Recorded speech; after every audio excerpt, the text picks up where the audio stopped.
ஃபேன்ஸ்லாம் ரொம்பவே எதிர்பார்த்துட்டு இருந்த ஒரு அப்டேட்டை வந்து இதை ஃபர்ஸ்ட் லுக் போஸ்டர்லேயே வந்து அவங்க ரிவீல் பண்ணியிருக்காங்க. அது என்னன்னா, இந்த காமிக் புக் சீரீஸில் வரப்போகிற அந்த ஃபஸ்ட்டு 10 ஏலியன்ஸ் என்னென்ன அப்படின்றது தான் ஃபேன்ஸ் ரொம்பவே க்யூரியஸாக எதிர்பார்த்துட்டு இருந்த கொஷின் அதுதான். ஸோ அதை ஃபர்ஸ்ட் லுக் போஸ்டர்லேயே ரிவீல் பண்ணது ரொம்பவே ஒரு சந்தோஷமான விஷயம்தான். ஆனால் அதுவே ஒரு பிரச்சனைக்கும் காரணமாக இருக்குது.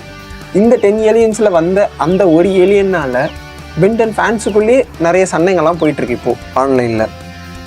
அப்படி அந்த 10 ஏலியன்ஸ் என்னென்ன, அது மட்டும் இல்லாமல் அந்த பிரச்சனைக்குரிய ஏலியன் என்னன்றதை இப்போ பார்ப்போம். ஃபஸ்ட்டு ஏலியன் என் தலைவங்கிட்டேருந்தே ஸ்டார்ட் பண்ணுறேன். டைமண்ட் ஹெட், அடுத்து 4 arms, heat blast, accelerate, upgrade, sting fly, wild vine, cannon bolt, அப்புறம் கடைசியாக ஓவர்ஃப்ளோ. இந்த காமிக் புக் சீரீஸில் வரப்போகிற அந்த ஃபஸ்ட்டு 10 ஏலியன்ஸ் இதெல்லாம் தான். ஓவர்ஃப்ளோ அப்படின்ற ஒரு ஏலியனை பற்றி எல்லாருக்குமே தெரியுமான்னு கேட்டிங்கன்னா டவுட்டு தான். இப்போ ரீபூட் சீரீஸை பற்றி தெரியாதவங்க, ரீபூட் சீரீஸை பார்க்காதவங்களுக்கு தெரிஞ்சிருக்க வாய்ப்பு இல்லை. நானும் பார்த்ததில்லை.